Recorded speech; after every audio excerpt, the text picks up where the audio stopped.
Good evening. Welcome to episode 112 of SCOTONOMICS. Thanks very much for joining us this evening, those who are watching live on Facebook, on Twitter, and also on YouTube. It's nice to hopefully hear from you this evening. Just myself this evening, and I've decided to not edit out any of this interview. Normally, we have a little bit of a longer interview, and we put that on our paid for Patreon. Occasionally, we have the same episode that goes out to free to air, and I decided not to cut this back because I think the topic is so important. And we're going to be speaking to the author of this brilliant book, Tad DeLay. It's The Future of Denial. I actually interviewed Tad about 3 weeks ago, and I think it's such a kind of a coincidence for us that we're talking about the denial of the climate crisis, especially in the States, after what's happened in the last 48 hours with this hurricane, which is about to hit America, I think, round about now. Actually, I'm sure some of you will be aware that the Republican Party, people within the Republican Party, have been suggesting kind of seriously that the government have increased the magnitude of the hurricane to show that the climate crisis is real and to have some kind of impact on the election in a month's time. So this is such as crazy as that seems, this is such a live issue. Now, Tad goes into this in a lot of detail. It's a wonderful interview. We cover kind of denial from a psychological perspective, but also what impact it's having on the climate crisis. Tad's a Marxist. So a lot of Marxist thinking goes into his interview as well. I really enjoyed the conversation with him. I really enjoyed the book. At the end of the interview, there's a little discount which gets you, I can't remember, 20% off the book. And it's really a really good book. I hope you enjoy the interview. Please do give me your thoughts and comments as we watch the interview. And I say it's just myself this evening, and Kieran's got some council business. I hope you enjoy this. It's a full 54 minutes, so it'll take us right through to 9 o'clock. Enjoy the interview, and please do drop any comments and questions. I'll try and get back to you. See you in a bit.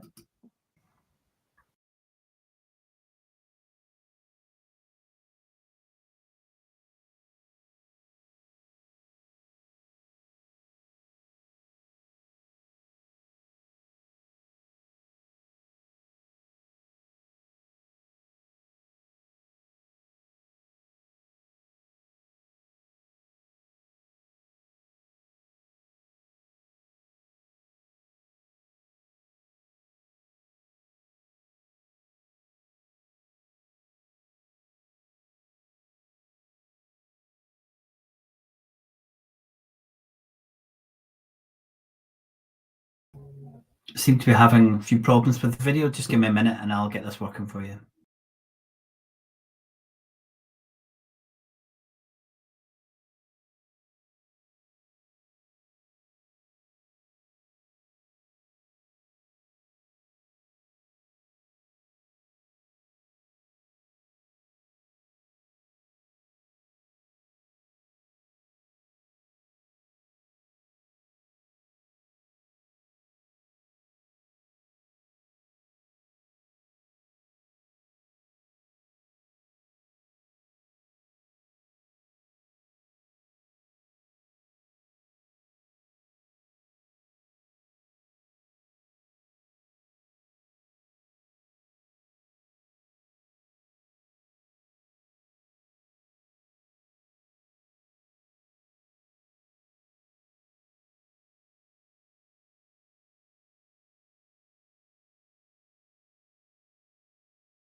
Sorry about this. I've got no idea why the video's not playing.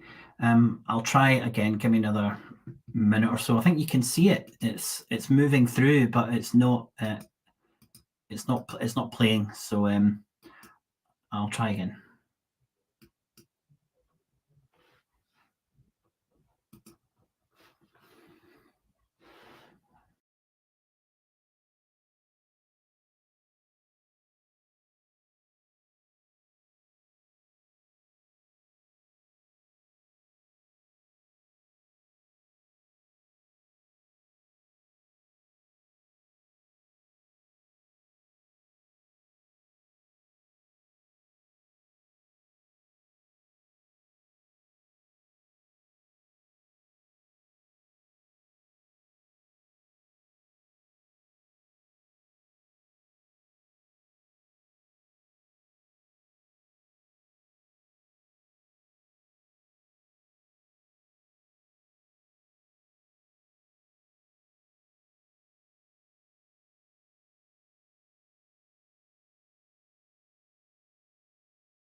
DeLay, thank you so much for joining me on Scotonomics. It's absolutely wonderful for me to have you with us today. Thank you so much for inviting me on. Glad to be here. Yeah, I'm so excited that we're going to be talking about this. It felt for me to have a really personal book. I kind of at the end of it, it was one of those books where I thought, I think I know the author. It was so personal. So I'm really looking forward to spending this time with you. I also think what was great about this book was the introduction. I really felt like I knew where the journey was going already when I started the introduction. Could you tell our audience the story that you start with, this introduction, and the hope that that gives them a really clear idea of what we're going to cover today? Yes, of course. Well, thank you so much for those kind words. The introduction comes from one of a collection of stories that were sort of circulating in my head when my editor from Versa reached out and asked if I had any book ideas. And I had been more or less thinking through examples of what felt like denial, but had nothing to do with overt, conscious rejection of science, but were instead behaviors consistent with what you might expect people who don't believe in or care about the climate crisis. Like when they're suddenly confronted with the effects, how do they respond? I opened with this story from Portland in September 2020. It was a wild year. There was a pandemic in full swing. The election between Trump and Biden was approaching.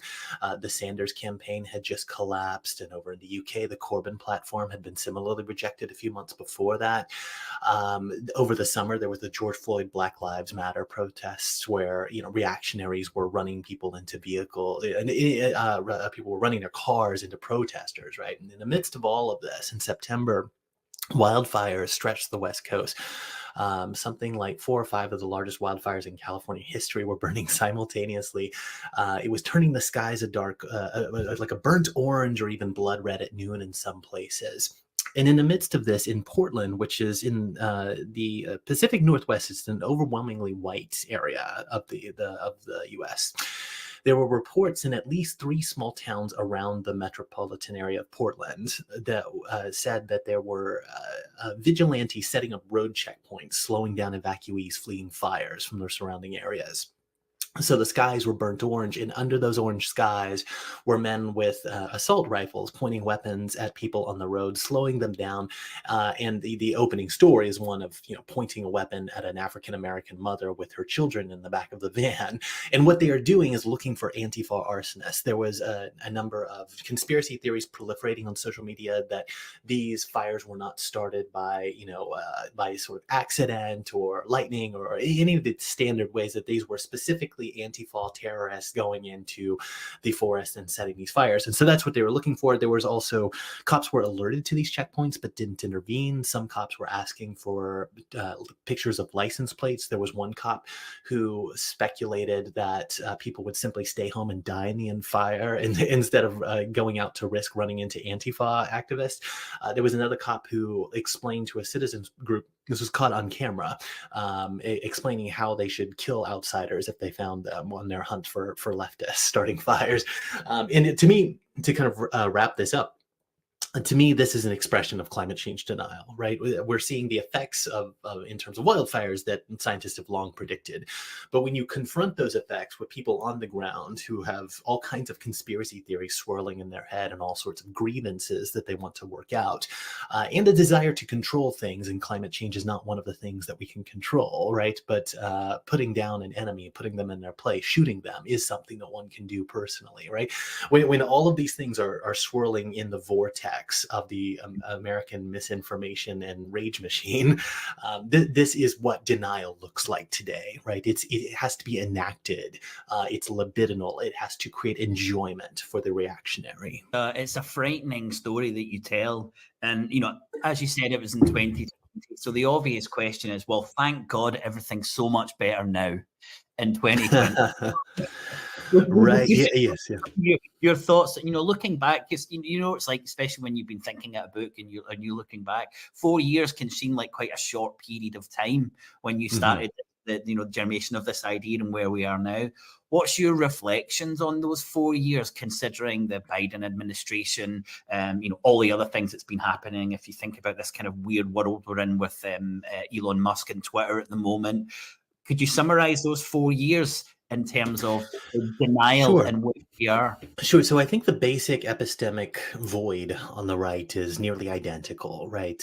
We still have this problem, and this is true of the liberal center for sure as well. But one of my big convictions as a philosophy professor is that it is quite tragic that most people seem not to really care, not only whether their beliefs are true or not, but even what they believe, right? People very often kind of latch on to kind of the most recent thing that they heard, or if you challenge them on a belief that may be core to the way that they live their life, they might switch very quickly and pretend to now suddenly care about believe the exact opposite and so forth. And in right-wing conspiracy world, like in America, for example, it still seems to be the case that roughly 1 in 5 of our population believes that the last election was stolen, right? Now we have other kinds of movements where, the Biden Inflation Reduction Act, right, was the largest climate change legislation to have ever pushed through Congress. Not nearly as big as the Corbyn platform or the Sanders platform, right? But it is nevertheless like the biggest step forward in climate change legislation that we've ever seen. Nevertheless, like if you think about how that was reported, right, the modeling suggested that it would cut emissions 40% over 2005 levels, although the modeling also suggested emissions would drop 30 to 35% over 2005 levels even without it, right, which means the Inflation Reduction Act was actually projected to cut emissions 5 to 10%. But in the media, and that's just over 2005 levels. But in the media, it was often reported, and even by Congress people who were tweeting this out, it was reported as if it was going to cut emissions 40% over 8 years, right? And so you kind of get this kind of, people who aren't keeping track of these numbers, it's very difficult to like, what's the difference between 40% and 5%? Well, it's quite big, right? But it depends on a bunch of nuance, right? And then other things kind of completely fly under the radar, right? So we are on track as of this year to quadruple new fossil fuel leases by 2030. And that's mostly driven by the US, right? And so you have the Biden administration taking steps forward in one way and then taking steps backwards the other. Obviously, Kamala Harris's campaign has removed opposition to fracking from her platform and so forth. And so I think to kind of say it all, I think the situation is nearly identical, right? We still have right-wingers that are ready and primed for violence. We see like over whether we're talking in the UK with the sort of like anti-Muslim, there's certainly a drive for the new pogrom, right? That's inflected with racism and anti-immigrant anger and all of that. And we certainly see our different versions of that over in the US, right? Although it's not typically inflected with a hostility towards people migrating from Africa or Arabness per se, right? It's a very kind of anti-Latinx type of racism that's just generally being inflected more than that. And so we have the same sort of racism, conspiracy mongering and so forth on the right. We still have the same, let's take one step forward and 2 steps back in the liberal center. And so it feels like very familiar territory to me, yes. And that is such a horrible position to be in, isn't it? What about very briefly then, just very briefly, taking this a few years forward, can you see, and I know so much in America relies on who wins the presidential election, but let's say that it's Kamala Harris and we're moving forward into a few years. Can you see the position of the need to drastically reduce emissions, but also kind of material footprint and usage? Can you see that in any way changing over the next, let's say, half decade? Kamala Harris's politics are opposed to any sort of really government-driven planned economy. I have a hard time seeing a big change that is anything other than tweaking with feed-in tariffs, tax write-off for energy. It's more of the same of what we have now, right? Tax incentives for installing solar panels on your home or improving energy efficiency. There is talk already of an IRA Part 2, depending on how the House and Senate races go, right? There's certainly intention to move forward, but it will be moving forward in more of the same, right? And And that movement forward can always take steps backwards, right? Because if we hit another energy shock, say we hit another Ukraine type situation where gas can skyrocket several times over, overnight, it may be the case that we want to say, as Biden recently tweeted out, you can do both. You can increase the access to fossil fuels, and do the energy transition at once, right? Now, it is true, more or less is true worldwide, that we are building up renewables at an like almost unbelievable rate, although that is mostly driven by China, right? Like more than half of it is driven by China, which is like the evidence for the planned economy, right? But we are building out renewables, but more or less globally, we are still piling them on top of fossil fuels. This is not true in all countries, but the U.S. is skyrocketing renewables, while it also has become the chief exporter of gas and oil, right? What we're saying is that we are increasing renewables, but we're increasing energy use overall. So as a percentage of our energy use, it's not dramatically changing because our energy use is increasing as well. Right. Yes. If you were tracking total energy, fossil fuels, and renewables on a graph, you would see them all shooting up right Yeah. now. You would see fossil fuels starting to level off clearly in the last 10 years, but they're still creeping up. Renewables are skyrocketing, but so is the large energy pile. So, like, what this means is this is a hard thing to kind of get your mind around, but renewables actually don't help you with global warming innately, right? Renewables help you turn down temperatures or stop temperature rise if they're used to displace fossil fuels, only if they are used to displace fossil fuels, because the carbon dioxide emissions is the problem, right? It's similar to kind of the oddity of, I mean, I don't want to lend too much credence to this, but burning fossil fuels does not drive global temperature change. Releasing the emissions from the fossil fuels is what drives global temperature change, right? You could theoretically cap it all, they're not going to, right? So I don't want to give that too much attention, right? But in the same way, building out renewables does not fight global warming if we are not also drawing down our fossil fuel expansion. Instead of as I mentioned before, we are on track to quadruple new oil leases by 2030, driven mostly by the US, but also various other actors. Well, we're definitely on the same page then. I was at a meeting in Edinburgh just a couple of weeks ago, and everyone was talking about how inspired and hopeful they were that it looks like there would be a democratic president in America. And I'd just finished writing a paper where I'd kind of postulated that we have a policy paradigm that seems impossible to move beyond.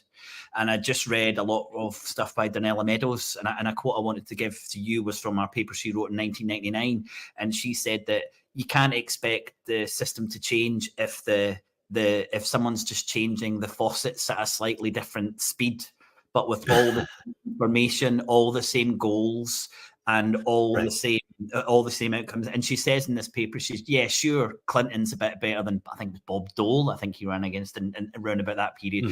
Sure, it's better, but it doesn't make any difference because it's the same old system. And that's what we're looking at, I think, in the States, and we're seeing that in the United Kingdom at the moment, where we're expecting a lot more from a supposedly left-wing Labour government, but they're stuck within this kind of policy paradigm where they just can't seem to break out of it. Now that paradigm is certainly a capitalist paradigm, but kind of when you analyse it, I think that the defining factor of that paradigm is growth.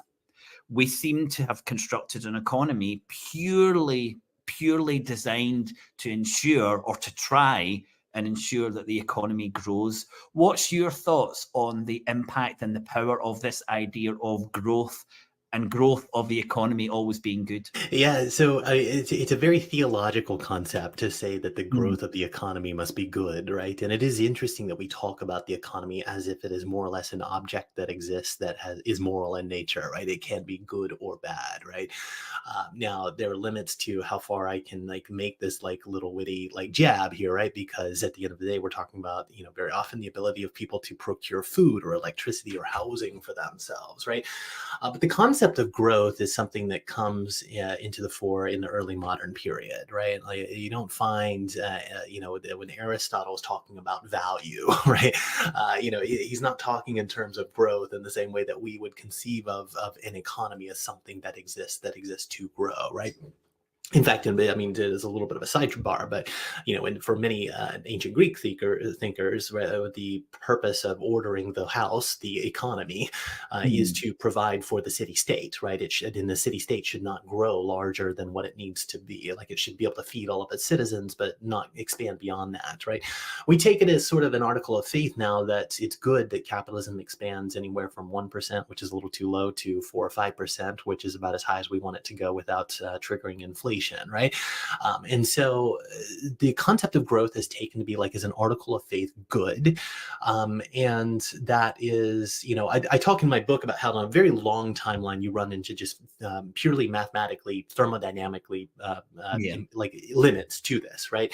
Because the economy, when it grows, almost all economic activity takes energy, right? So when you talk about growth, you're talking about a growth in energy as well. That is almost one-to-one. And if you consume enough energy, even if you're using all clean renewables that emit no fossil fuels, you basically heat the surface of the Earth up to, you eventually get to boiling point, and we're all dead, right? So on a long enough timeline, and I plot this out in the book with several different paradigms to kind of say somewhere in the nature of like 300 to 700 years, according to the way that growth and energy are linked. It's inevitable that if we don't cook ourselves, we will have to move into some sort of planned steady state economy, energy in, energy out, goods in, goods out, recycled, Mm. right?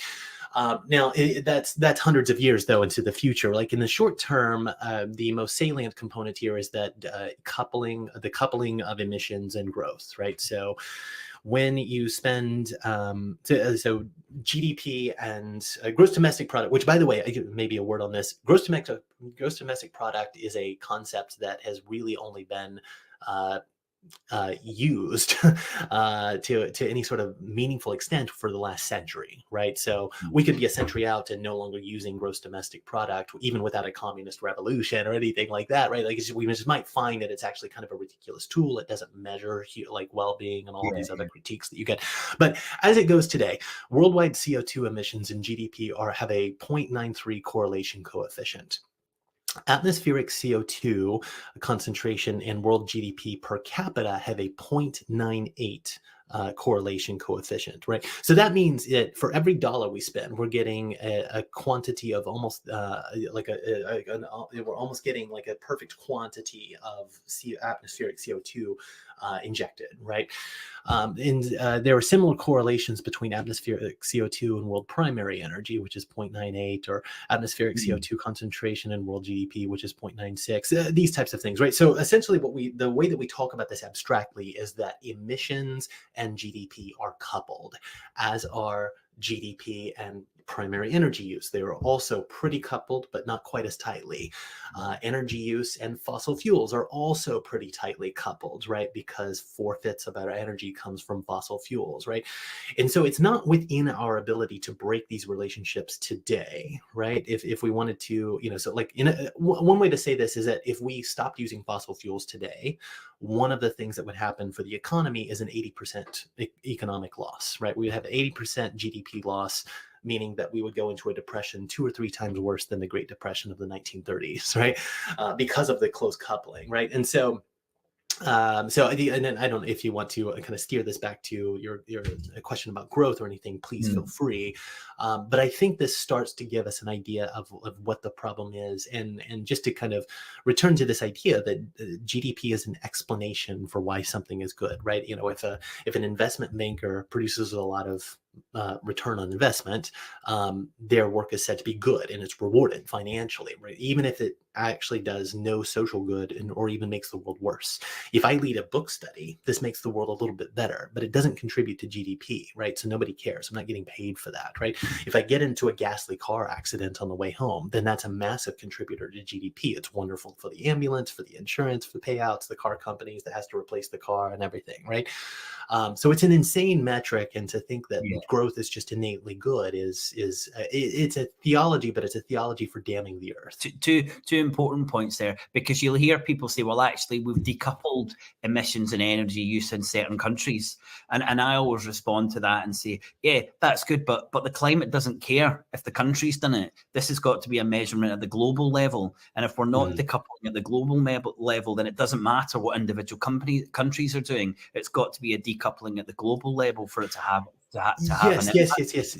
Yeah, and then, like, I mean, two quick points on that, because people often say this, and I understand where that comes from, and I don't think that that's coming from a bad place. Like, it's great that we're decoupling in some sense, right? I mean, like, the only part of that I really care about is that emissions are dropping, right? If your economy is growing at the same time.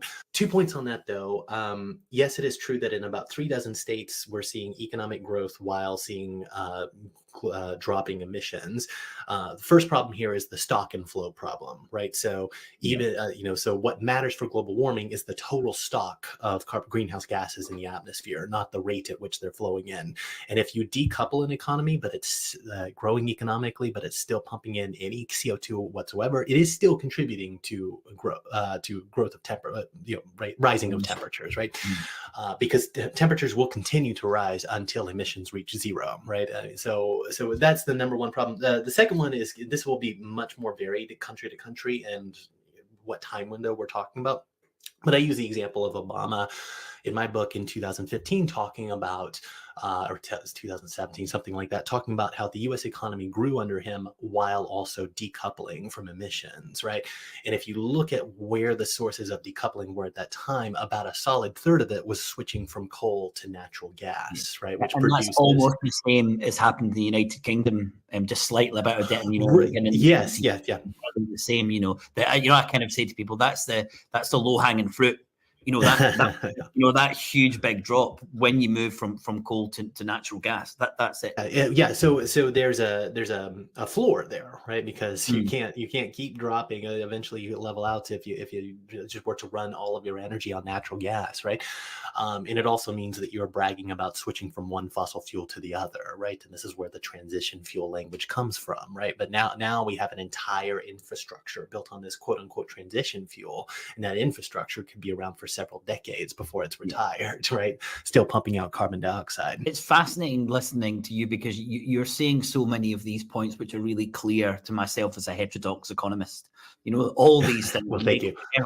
All these things make perfect sense. You're talking about how difficult it is actually to transition because of all the infrastructure that's already in place. And the kind of orthodox response to this crisis is that price.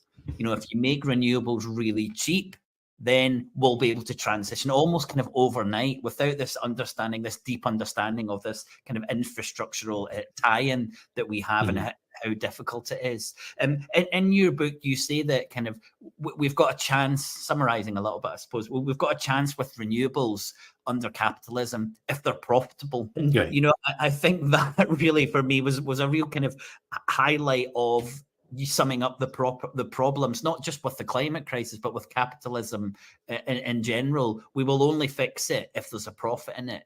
Would you just like to kind of expand on that in terms of the concerns with capitalism as the way that we have decided that we should allocate the resources? Your kind of, Marxist perspective on the problems of capitalism, I suppose, what I'm after. Sure. Yeah. I mean, a quick point before shifting into that germane to this, right, is that I believe you're talking about the point at which I talk about the levelized cost of energy, which is a way of being able to compare renewables and fossil fuels, because renewables take a massive investment up front, but then they're basically free for 10 years, right, with solar, right? Whereas coal is a tiny investment, but it's constant.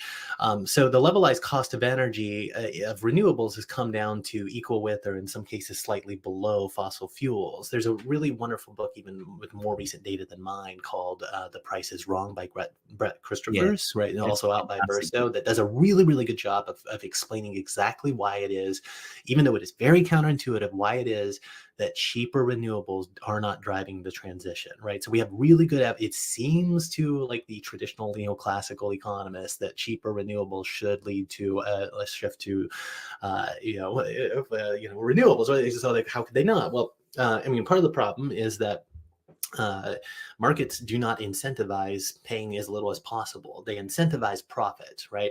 And if you can, if your energy inputs cost a massive amount, like natural gas, right after Russia invades Ukraine, but the market is going to pay out a much higher inflated cost of energy, then those can stay in circulation for forever. And because of the way energy is purchased by utility companies on the spot market, where they basically kind of map out a day before how much they think they're going to need in terms of energy, they produce what is called a stack, where they have like companies bid in to produce that energy. So you might like lowest on the stack might be a very cheap renewable, like solar panel at midday, like in that little hour, half hour time slot that they're looking to fill.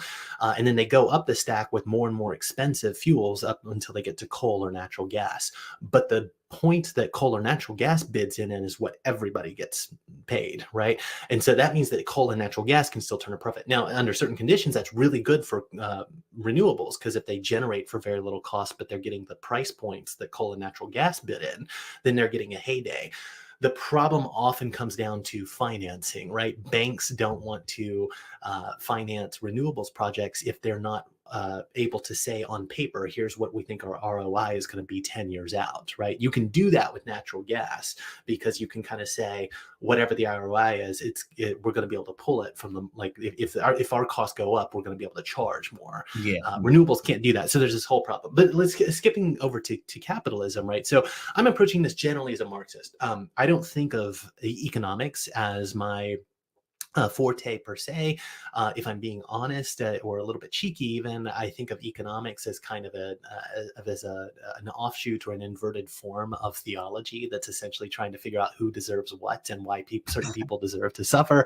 But doing so, you see much more economic sense in this book than thousands of neoclassical books out there. okay, well, thank you. Well, I appreciate that very much. Well, I mean, so as someone generally approaching this as a Marxist, and there's all kinds of problems with like value form and sub critiques that we could kind of get into, but generally what Marx says is that in the capitalist mode of production, you have three categories of value: exchange value and use value. Those are the terms that come from Adam Smith and David Ricardo, right?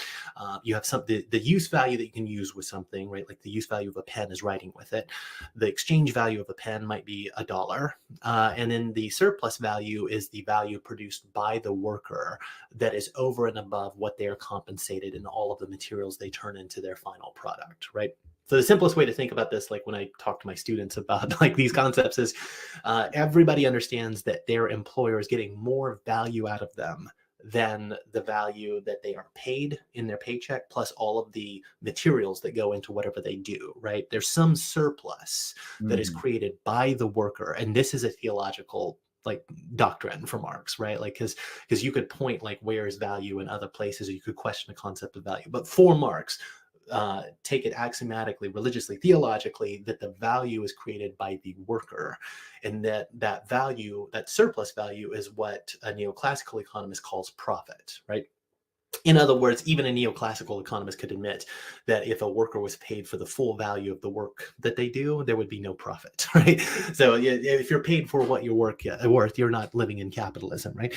So what this means on an aggregate scale is that labor transform raw materials, right? It takes materials out of, for example, lithium. Another laborer turns it into a battery and then sells it on the market. But those workers have created more value than is compensated in their wages or the materials cost. And that becomes profit for like Elon Musk or a battery manufacturer or something like that, right? So all of this leads to what Marx calls a law of capitalist accumulation. This is really kind of the most simple kind of concept here, but capitalism can only reward a continuous expansion of surplus accumulation, right?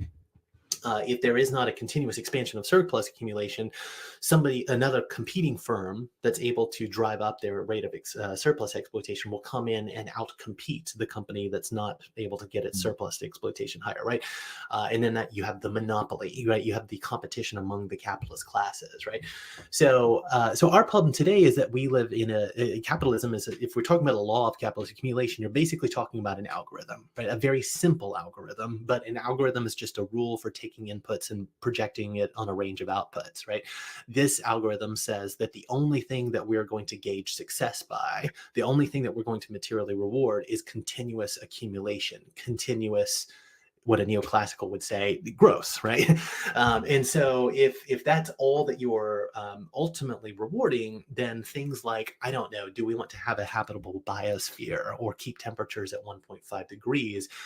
That is not in the algorithm. That can be an offshoot if you're able to extract enough profit. It's not innately conflicting with it, but it's not in the algorithm's directions to be able to keep temperatures or a habitable biosphere. And neither is efficacy or justice. These things are just completely outside of that simple calculation. Yes, this is why Marx, like whenever anybody brought up justice, right, he would like to laugh in their face about, like, oh, you tell me about your ideals, I'll tell you about the material relations that are militating against those ideals, right? Which is funny because if you read Marx, it's very clear that justice is constantly on his mind, right? But he wants to disavow it and say, I don't have time for these ideals about like doing what's good for the economy and what's doing good for the planet, right? You have picked a side, right? And it's very, and like there's no use in pretending like you haven't picked a side here. I wanted to talk about some of the supposed solutions to the crisis that we have. And hopefully we can cover these briefly. Looking at the huge issue with a stock of emissions that's likely to lead to warming and other ecological collapse at some point. And we're saying, we've got to stop the flow. We've got to stop adding to this massive stock, or we've got to be in a situation where we're starting to draw down this stock. So let's talk about that first idea of kind of carbon capture and storage. So Tad, that's the solution. Everything you're saying, it's not going to happen because of carbon storage. Would you like to give me a little bit of your thoughts on this wonderful new invention we've come up with, which is going to save us all? Yeah, okay, all right. So our sort of like very simple schema here is if we continue putting more greenhouse gases into the atmosphere, temperatures go up. If we keep greenhouse gases level at where they are now, they will begin to, the carbon dioxide concentration in the atmosphere will begin to drop. If we got to net zero emissions, temperatures level out, right? Because carbon dioxide starts dropping, oceans keep warming, and so they balance out, right? The only way to drop temperatures is by zeroing out emissions and using carbon capture, right? Or more or less zeroing out emissions. There's some sectors that are going to be hard to decarbonize, like steel production, because there's just so much greenhouse gases everywhere. But if we can get everywhere at a steel mill, but if we can get greenhouse gases down to about 10% of where they are now, we could theoretically start using meaningful carbon capture to not only cancel out those 10% of emissions, but draw down even some more, right, and lower temperatures back down, right? So we know how to do this. We know how to scrub the air of carbon dioxide. We've been able to do that for a long time. That's what makes space flight or submarines possible. There's a number of different ways to do this. And the most simple way that people talk about carbon capture is by planting trees, right? I'm not against trees. Like, I don't want to oppose planting more trees. They're aesthetically pleasing. I hope you weren't against trees. I think No, I'm not at all, right? But they're aesthetically pleasing. They cool down cities, and they draw down carbon dioxide. But there was a recent study kind of gauging how much we could actually plant So basically, the upshot is that if we planted every single tree we could on the entire face of the earth, it would draw down carbon dioxide. By the time they mature in 20 or 30 years, it would draw down carbon dioxide something like 50 parts per million off our current 420. All right. So in other words, that takes us back to carbon dioxide levels roughly 2003-ish, right? Which is a big improvement, but we would still have a world that would inexorably shoot over 1.5, 2 degrees, eventually to 3, just on a much slower timeline, right? So that would help, right? But we're not going to plant every tree in the world. And right, so I really want to talk about trees as kind of a distraction here, although I am all for planting more trees, right? Other options are things that you hear about, like direct air capture, where direct air capture is extremely expensive, and it's something like 600. Sometimes you can even find direct air capture plants that charge over $1,000, I believe, per ton. Still, we think that number will get down to something like $100 a ton. That's the hope, and then some people are even kind of projecting $50 a ton by mid-century. But if we get carbon capture, direct air capture, these machines such as like the Orca complex in Ireland, or these 4 megawatt mega facilities that the IRA is supposed to build. Not Ireland, Iceland. Sorry, or in Iceland. Yeah. But if we were able to get these machines churning out carbon dioxide capture from the air at $100 a ton, we could offset the global CO2 emissions, but it would cost about it would cost $5 trillion now. It would cost $16 trillion per year in a high energy growth scenario. And so we were talking essentially about $5 trillion out of a global economy of roughly $100 trillion a year is quite a lot, right? We could theoretically do it, but we're not going to. It also has other problems, right? Direct air capture doesn't use a lot of land, whereas trees do use a lot of land. Other types of carbon capture use more land or water or whatever. Direct air capture's big problem is that it uses an enormous amount of energy, right? It more or less takes twice as much energy to pull carbon dioxide out of the air with a carbon capture machine than it does to put it in the air in the first place, right? So, this gets back to our energy transition problem. You could theoretically pull it all out for $5 trillion a year, but you'd have to direct a massive amount of your economy to this sector, and you would also have to double your energy inputs in order to be able to support it. So that's one problem. And we also get examples like solar radiation management, which are I think among the most horrifying. Just to kind of summarize what you're saying is there's a technological possibility, but a practical application of that to an extent where it makes any significant difference to the problems that we've got is kind of extreme, and as the IPCC reports do, they build in carbon capture already for the scenarios that individual governments have put forward to reduce their carbon emissions, especially BECCS, bioenergy and carbon capture. So it's already built into some of these projections, and we're seeing a huge issue already with this idea that we can store the carbon or capture the carbon or pull it down. So that was kind of where we were with that one. The next one I wanted to talk about was carbon offsets. So this is a solution, Tad. Carbon offsets are the solution. Do you want to give me your thoughts on that? Yeah, very, very similar to our tree problem before, right? So let's just remember, if we plant every tree possible in the entire world, which we're not going to do, but if we did, it would take us down 49 or 50 parts per million carbon dioxide and put us back to roughly 2003 levels. So offsets an offset is usually one offset equals 1 ton of carbon dioxide, 1 metric ton of carbon dioxide. They can look a number of different ways. You can have the offsets of like direct air capture, which costs $600 a ton. And I do want to emphasize, as part of the market problem, right, is that the way that direct air capture facilities are often financed is that they're being sold as offsets, right? So they're pulling carbon dioxide out of the atmosphere, but it's some other company making a purchase so that they can sell credits to yet more companies that are emitting, right? So you have these kind of middlemen that are sort of financing it. So the cheapest types of offsets are going to be $2 or $3 instead of $600, right? So you can imagine which the market's going to direct itself towards. And those $2 or $3 a ton offsets are trees. So when we talk about tree offsets, we can think in 2 broad categories. First, there's the planting of trees, but then there's also the easements on trees that already exist, right? My go-to example in the book is Delta Airlines claiming in 2020 that it was going to be carbon neutral from there on out. They would have hit basically any target they put that year because a month later a pandemic hit and tanked global air travel. But what they essentially did in there, according to their ESG reports, they bought up a lot of land in the Philippines or Indonesia, land that wouldn't have necessarily been cut down at all. And then they claimed that land, right? So I really want to emphasize, sometimes the way that carbon offsets happen is a company plants a tree and tells you that whatever offset you're responsible for as part of that, company's purchasing, right? You're offsetting with a new tree.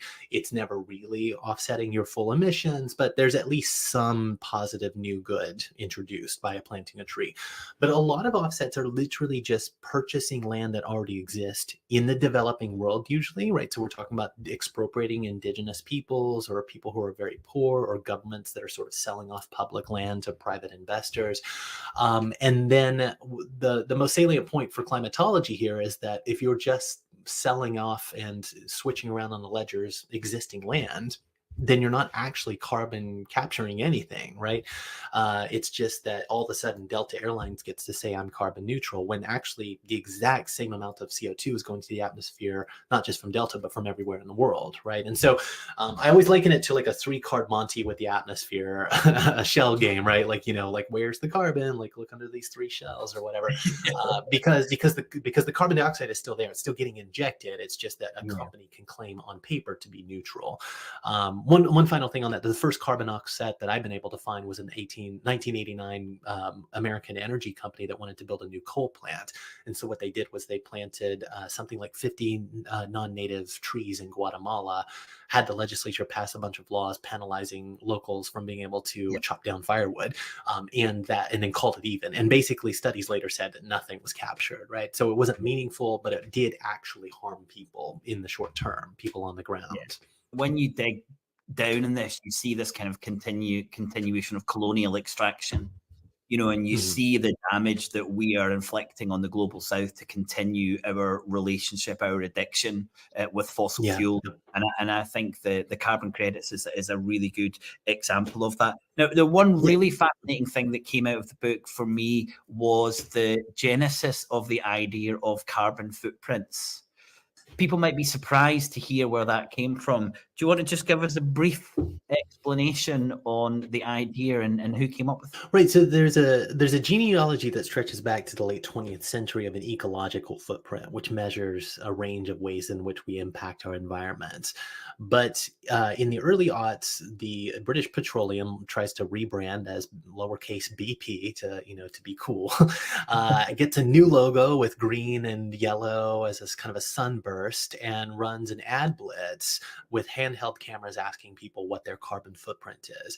One of the most successful advertising campaigns of all time, because now we all know what a carbon footprint is, right? And my sense is it's not entirely BP that introduces this concept, right? But BP gets it out in front of people and is constantly asking, what's your carbon footprint? They introduce a carbon footprint calculator on their website, so it becomes fun. Like it becomes an interactive game a little bit. If you go to that website today, you're offered to purchase carbon offsets, and if you kind of tally up, the total offsets to offset everything, all of the emissions kind of in the global economy, it comes to just like a couple $100 billion or something absurdly cheap, right? So BP introduces this carbon footprint concept as a type of greenwash, right? A way to present itself as a responsible actor. And surveys later on showed that consumers do think of BP as a cleaner oil company, oil and gas company. In fact, it's very common when I'm having this discussion with people for people to say, "Oh yeah, I guess I do actually kind of like when I see Exxon and BP, I go to BP because I think of them as the more responsible actor," right? It is still affecting people today, right? But yeah, surveys showed that people thought of BP as being more ecologically responsible when their oil and gas are literally the exact same product dug out of some Permian basin that Exxon is using, right? So yeah, it's a wild concept to try to moralize and get us to think about your sins, right? And it's your iniquities that need to be offset. You need to purchase. This is theology again, but you need to purchase the indulgence, like in the 16th century to kind of offset your sins with the Catholic Church and cut time off purgatory. Now you need to do the same thing to justify yourself in front of the global economy, which judges you mercilessly, right? For me, it really connected with this idea of agency and this use of the word we. And BP are these massive emitters of carbon, and they're saying, no, it's your responsibility. You have a carbon footprint the same as we do. We are trying to manage ours. We're trying to manage yours. And I can't remember if you do this relationship in the book, but certainly for me, it had the parallels of the anti-litter campaign and the recycling campaign. The famous advert where I think it's a Navajo Indian who's crying at the side of the road. And when you tell people that this campaign was devised by the plastic industry, you kind of see these connections. It is that no, it's not us. You have to put your plastics in the bin. You have to cut your carbon emissions. It's not us, it's we. And I thought that was really, really, really, really powerful. But just very briefly on that, when we're talking about agency and who needs to do stuff, where do you start? Where do you start and say, well, if we have to do things first, who does what? when do we get to kind of people like, I don't know, maybe not you and I, but people who are in the global south, or people who are from a kind of poorer background? Where does this kind of happen in your view of how we mitigate the problems that we're having with the climate? Right. So I don't want to completely discount the moral value and thinking about ecological impacts or even carbon footprints, right? But I do want to firmly say that you cannot stop it by trying to reduce your carbon impact, right? In fact, I cite a study by MIT in the book that tries to look at different lifestyles and how, how is an average American lifestyle compared to a billionaire, compared to a person experiencing homelessness. And basically what we find is that if you were experiencing homelessness, your fossil emissions would still be roughly something like a third of what they are as just an affluent person in the West, right? So globally, the top 10% produces half the emissions. And by the way, that's probably me and you, right? Anybody kind of above poverty level in a developed country is part of the global 10%. The top 1% globally produces about 1.5 times as much emissions as the bottom 50% of humanity combined. So there's a massive mismatch. But it's not something that you can do individually, right? Like the solutions are fairly simple, right? I mean, like the way to address climate change kind of goes into 3 buckets, right? We can improve efficiency so we don't need as much materials or energy. We can electrify everything. That's the main one, right? With carbon-free electricity. And then we can carbon capture for the rest, right? That's the mitigation, right? Basically those 3 things. I always like to emphasize there's an enormous opportunity for average people to get involved in adaptation work, right? Because that adaptation is everything from seawalls to, I don't know, what do you think is going to happen to food scarcity and homelessness and addiction in your community when the economic shocks really set in? Like we're not that far away from massive blows to crop failures in multiple bread baskets at once, right? What can you do as an individual to kind of think through what would happen if property values in my neighborhood tanked 30% in a year? Like how would the ripple effects it's a little bit different in the UK, but for us, for example, that means that the schools would get less property tax funding, right? So now the schools would start to suffer, right, and have to fire teachers, right? So like school educational quality, a number of teachers per pupil doesn't look like something that's climate change, right? But it's going to be very, very tied to the ripple effects of climate change, right? So there's enormous opportunity. I always want to kind of say there's an enormous opportunity for everybody to get involved with thinking about how you can adapt. What things can you get involved with in your neighborhood? Are you a lawyer? Do you have public relations or marketing experience that you can plug into activists who are typically very young and unskilled and unconnected to the broader community, not power players? Are there things that you can, like ways that you can pull your own way or throw your weight around, I should say, or donate time and energy and money? But as far as stopping the progress of the storm, this is precisely the problem, right? In my more pessimistic moments, I grew more politically pessimistic, even while more technologically optimistic writing this book, right? We can supply all of the energy we need in the entire world, all 19 terawatts of energy that we run on civilization, by covering 1% of our Earth's surface in solar panels, right? Like we have the materials right now. Like we will eventually run out or have to move on to certain materials, right? We'll have like lithium problems eventually, but solar panels are made of silicon. It's sand. We have plenty of it, right? We can plant those solar panels in deserts that are unoccupied and easily take care of all of our energy needs. The problem is purely political, right? And when I say the problem is political, like it's economic, right? Like it's part of that Marx's law of accumulation, right? So my mind game is always, what would happen if the powers that, because if this gets solved, it has to be solved by some sort of global behemoth or leviathan, to kind of take Jeffrey Mann's example from Climate Leviathan, right? Like you're going to need either a centralized liberal capitalist climate governance, right? Or some sort of like central power socialist government model, right? And the second would be like clearly preferable, but it kind of depends on like how China kind of like takes center stage in the next over the next century, right? But yes, okay, so global power can change it, but right now we're in sort of a behemoth scenario where let's just say that all of the leaders of all the fossil fuel companies in the world and all of the global leaders said, for the good of everyone, in the next year, we're going to wind down fossil fuels and not pull any more out of the ground. What would happen, right? Well, the loss of natural gas for the Haber process that creates nitrogen fertilizers that feed 3 or 4 billion people means that 3 or 4 billion people would starve in the first year. It also means that if you cut 80% of the fossil fuel inputs for our energy, you get like an 80% energy loss, which means you get an 80% economic loss, right? So you have you half the planet starves while the other half is glowing into ultra permanent depression, right? Which means you get fascist on the rise, you get global wars, the very high chance that it goes nuclear. None of that is what we want, right? That's a nightmare scenario, right? So how can the powers that be wind this down, right? It's not a mystery, right? It just cuts against the law of capitalist accumulation, right?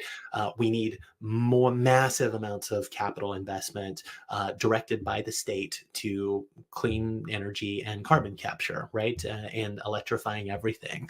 And it's really quite that simple, right? It's just we need massive public investments everywhere. And we need to get electricity to the 800 billion people in the world that don't have it, and increase living standards elsewhere while drawing down living standards in the West. And so like we know the options. It's just the options are not lucrative in terms of profit, and that is really the problem, right? It is just not profitable to save ourselves. And that comes across really strongly in the book. It's kind of, capitalism is clearly not the solution. We're not quite sure what is the solution, but one thing we can say is this kind of growth paradigm and this capitalist paradigm is a huge problem. I wanted to finish just because it was an element of the book that, I hadn't really thought much about. And it was this denial, and coming from a kind of psychological position, and you mentioned Freud a lot within the book, which I found fascinating, nothing I've ever looked into. Would you just like to kind of finally just kind of summarize the problem and the issue and the reason that people deny these really worrying, dangerous things? Yeah, sure. So much of my work for the last few books has come out of Freud, or more specifically his disciple Lacan, French psychoanalyst later on. But Freud writes this essay on negating distressing ideas, where he kind of says, when my patients have something coming to the surface that they've repressed, and they experience that repressed idea coming to the surface as a threat, what they will do is they will mitigate that problem in one of two general bucket ways, right? One will be that they will look at that idea that's coming to the surface and deny its reality, and the other is that they will accept that idea coming to the surface but deny that they are morally culpable for it, right? So you have a reality denial or a guilt denial, right? And these are the two denials that you can kind of see in Western major parties. You have your conservatives denying reality, and your liberals kind of denying the moral culpability by tailoring offsets or fantasies of carbon capture or fantasies of inevitable decoupling. Green growth, yeah, exactly. So how can I accept reality but kind of say that it's not my fault? Hey, how can you blame me? I believe the correct thoughts about the climate crisis, right? It's I'm not the bad guy here. The bad guy's doing the same thing as me but doesn't believe in it, right? And that's kind of how it plays out, right? But I mean, like what I love about psychoanalysis is the concept of an unconscious, right? The reality that the drive is irrational, that people don't desire rational things or know what they desire, and frankly, people get an immense amount of surplus enjoyment by getting really close to what they want and then sabotaging, right? And this is a curiously familiar human pattern, and people find ways to enjoy precisely by not knowing, right? What a psychoanalyst calls perverse fetish disavowal is best evidenced in the way that liberal governments will say, yes, I know that the climate crisis is happening. Nevertheless, I will act as if it doesn't, right? This is what in psychoanalysis, like the structure of perversion is the one that kind of said, yes, I know this fetish I have is, we're play acting in a certain way. I'm pretending, but nevertheless, I enjoy pretending in such and such a way in the bedroom, right? You get the same exact structure here with, yes, the climate crisis is catastrophic. It will kill billions. It's the biggest thing that ever has happened.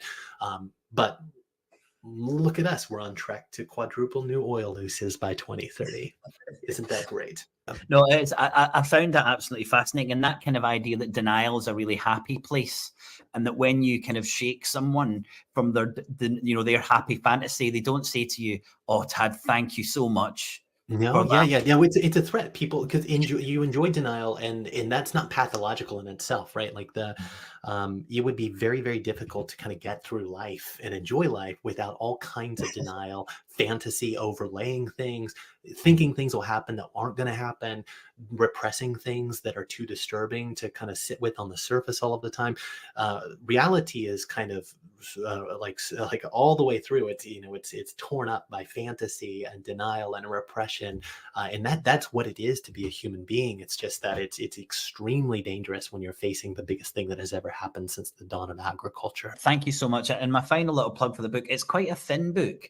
And I hope I've given you an idea of the huge amount of stuff that's in here. There was so much we could have spoken about, but we didn't. Tad, thank you so much for your time. Thank you for writing the Yeah, book. yeah. Well, I hope everybody gets the book. If you use the promo code denial at check, just denial at Verso's website, it gives you a little bit off. And I also just want to plug. I have a podcast version, just a 3-episode podcast to kind of give you a taste of some of the research. And one of the podcast episodes is on the Marxian economic side of things as well. But thank you so much for having me on. It's been wonderful. Thanks. Nice to meet you. Bye for now. All right.